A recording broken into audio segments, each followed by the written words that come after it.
When you think the Biden administration would tackle one of the most pressing issues head on, they tend to surprise us by doing the dumbest options available.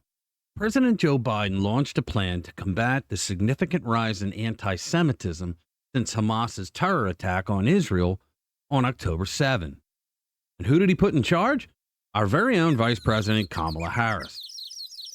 And unlike when she was appointed the border czar, she didn't take months to get involved. No way. She's already on the case. But here's the twist. She's overseeing a national strategy on Islamophobia. Yes, Islamophobia, not anti-Semitism. That's like fighting crime by creating a national strategy to prevent criminal prosecutions.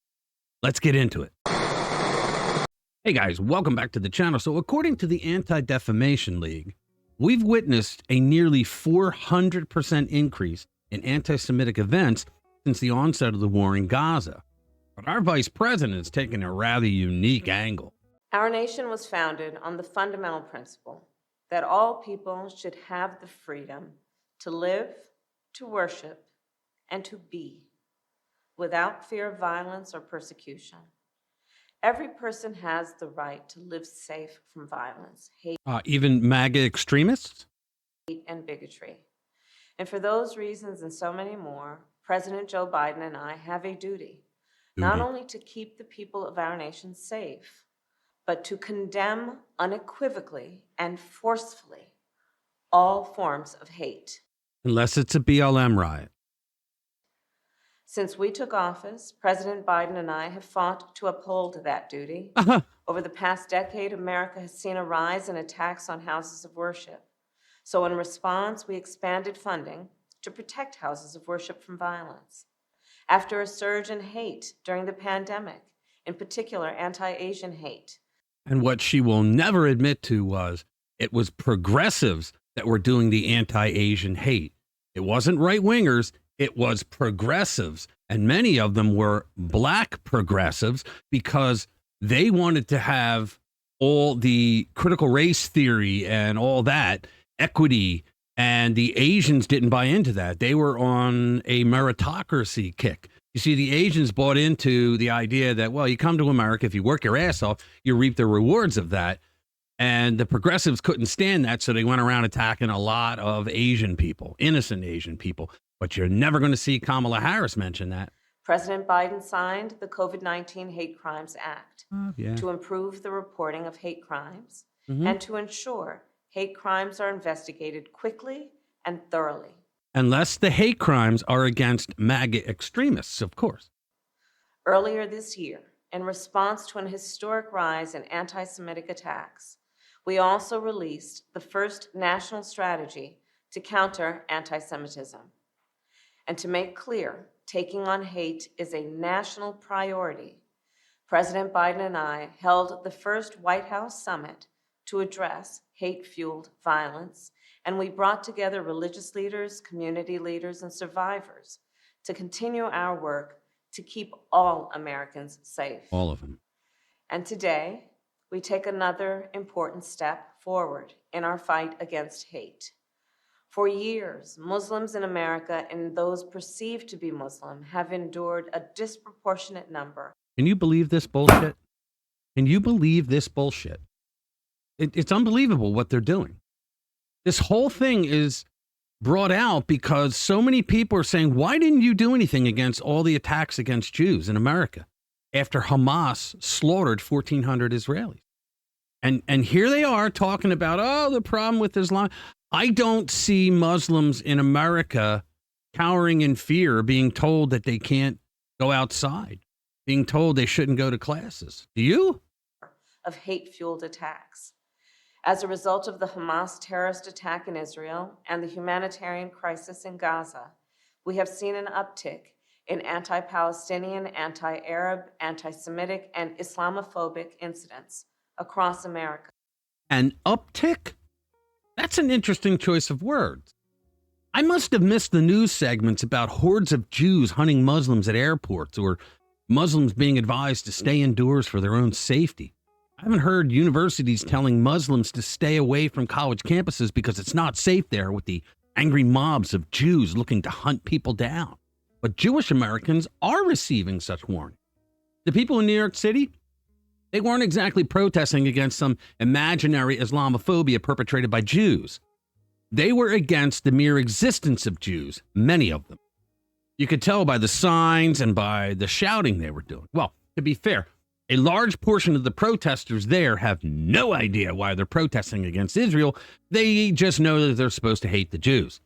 They don't know the history of Palestine. They don't know the history of the Middle East or the history of the conflict between the Israelis and the Arab Muslims. They don't know any of that. But do you know who does? Every Middle Eastern Arab country there remembers the history of the Palestinians. And you know what that history says? Like the king of Jordan, he said, no refugees in Jordan. No refugees in Jordan, no refugees in Egypt. That is a red line, because I think that is the plan by certain of the usual suspects to try and create de facto issues on the ground. This is a situation of humanitarian dimension that has to be dealt inside of Gaza and the West Bank, and not to try and push the Palestinian challenge and their future onto other people's shoulders. And the reason why? This is what these people don't understand. After the 1967 war, the Six-Day War, that's when thousands of Palestinians were allowed to enter into Jordan. They immediately tried to start a civil war in Jordan, and they plotted the assassination of their king. So Jordan expelled them, sent them over to Lebanon, where they immediately participated in a Lebanese civil war. They're troublemakers. Like I said, every Middle Eastern Arab country there remembers that history. And the idiots that are protesting in places like New York against Israel, after Israel suffered a horrific terrorist attack, they don't know that history either.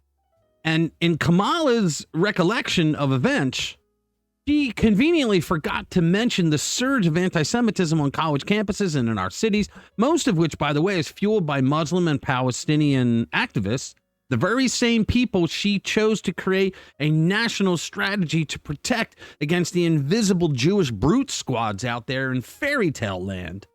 Let's be clear.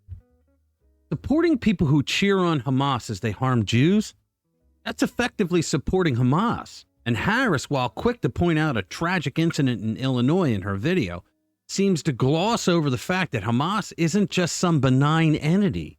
It's an Islamic terrorist movement with one goal: to eliminate the Jews, not just in Israel, but globally. They're coming after you and me after they eliminate their first goal. What's their slogan? First we go after the Saturday people and then the Sunday. They want to kill you too, you infidel. It's disturbing to see major American Muslim and Arab organizations largely silent on Hamas. Is it covert silence or fear of retaliation? By the looks of it, the Biden administration's approach to the Hamas crisis ensures that they'll be on the losing end come 2024, folks. With all the missteps they've made already, they've pissed off all sides of the issue. So they are going to lose either the pro-Israel side or the pro-Palestinian side, or maybe both. Maybe that's why they're ramping up their rhetoric against Trump supporters again. Keep their base rallied. And they couldn't care less how many MAGA voters get harmed in the mix. This isn't the first time the Democrats have done something this blatantly outrageous. The Democratic Party seems more concerned with appeasing the Muslim community than standing up for Jewish Americans.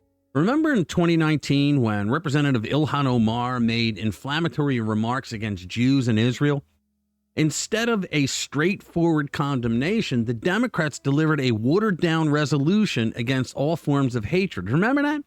They essentially diluted the original intention of the resolution and was letting the anti-Semitic bigot from Minnesota off the hook. Way to go, Pelosi. Now we can add this nonsense of fighting rising anti-Semitism by focusing on Islamophobia to prove once and for all that the Democratic Party is the Intifada caucus of Congress. All right. If you haven't already, subscribe to our channel and share our videos with like-minded friends who want to stay informed with what's really going on. Thanks for watching this video. I'll see you in the next one. 1, 2, 3, your attention's all I need. 4, 5, 6, don't let it slip. I don't have any favorite. Just give me any kind. Even if it hurts a bit.